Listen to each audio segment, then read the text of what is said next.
This problem is for the dimes and quarters example. So, Cassie has a combination of dimes and quarters only in her purse. So no other types of coins, just dimes and quarters. She has a total of $4. Okay? So the important thing to realize in this problem is that dimes are 10 cents and quarters are 25 cents, which is common sense. So, the first two questions that we see ask about solutions. It says, what are possible solutions and what are not possible solutions? Before I get to the solution, I need to know more about the actual problem. I can't come up with an answer unless I figure some stuff out.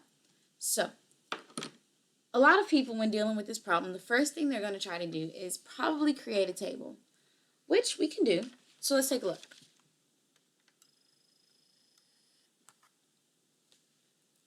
Now we can create a table where this table, I actually created two separate tables, and then we'll put them together as one.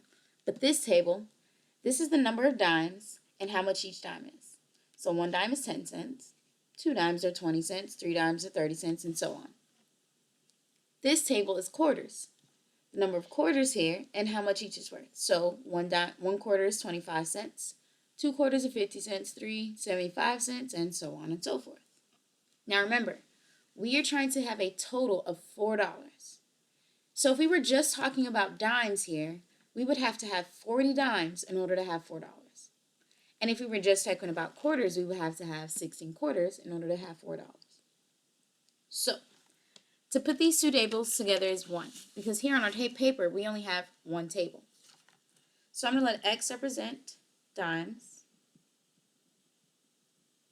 and Y represent quarters. So here's where we have to start thinking about some things. So, if I have 1 quarter, which is 25 cents, there is no possible amount of dimes that I can have to make it equal to $4. Because think about it. $4 minus 25 cents is $3.75. $3.75, we cannot get that amount by any amount of dimes. We can get $3.70. We can get $3.80, but not $3.75. So when we're talking about the number of quarters, we have to make sure we refer to only the numbers where we can still have dimes. So here, if I have 0 quarters, how many dimes can I have? 40 dimes. That's $4. We already talked about we can't have just 1 quarter, but if I have 2 quarters, that means I have 50 cents already. How many dimes could I still have? Well, what's $4 minus 50 cents? $3.50. So $3.50, which is that's 35.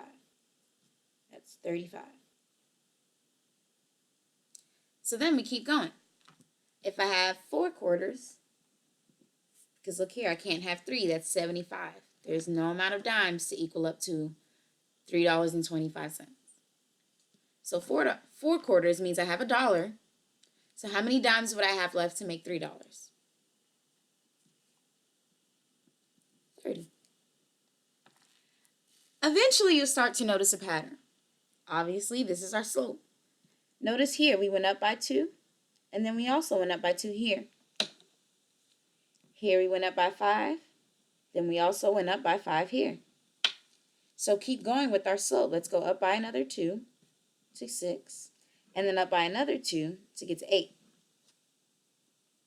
Same thing on our X side.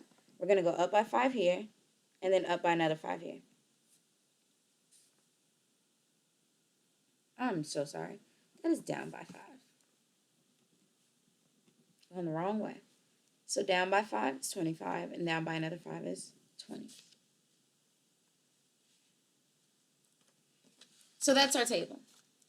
Now there is an easier way to do this. We could just let the calculator do the work for us. Remember that.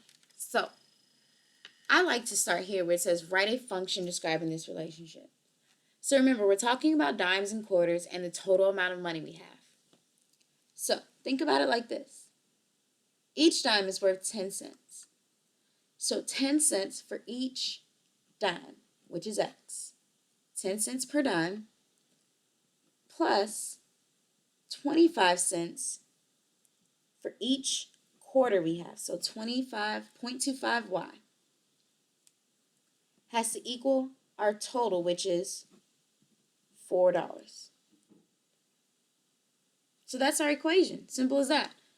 0.10x plus 0.25y equals $4. 10 cents per dime plus 25 cents per quarter equals $4. So it says write a verbal description of this. That's what you're going to write. I'm not going to write it out, but you can write it out. 10 cents per dime plus 25 cents per quarter equals our total of $4.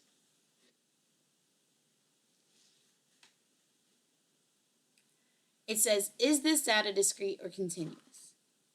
Well, can we have half a quarter? Can we have half a dime? I know we're dealing with money, and yes, you can have 50 cents, and you can have 25 cents, and you can have 10 cents. But think about it. We are talking in terms of number of dimes and number of quarters. Can we add up a half of a dime or a half of a quarter? No. So in this situation, our data is discrete. Our X values go from 40 to 35 to 30 to 25 to 20, and so on and so forth. Yes, you are going to have to keep going. Our range values, which is our Y values, are from 0 to 2, 4, 6, 8, and so on and so forth. Now remember, for our domain, on a test problem, you will see these numbers in order. So it's going to start from the smallest number and go up. So don't forget that. Write a reasonable domain and range. We actually just wrote that up here. So I'm just going to draw my arrows down. And remember, why did we write it like this? We cannot write it like this because that is including each and every value between 0 and 40. And we're not including that here. What is the slope? Well, we already did our slope on our table. Our slope is our change in y over change in x, which is 2 over 5. What is the meaning of the slope? Well, think about it. Our y represents quarters, so as our quarters change, as we increase our number of quarters by what? 2,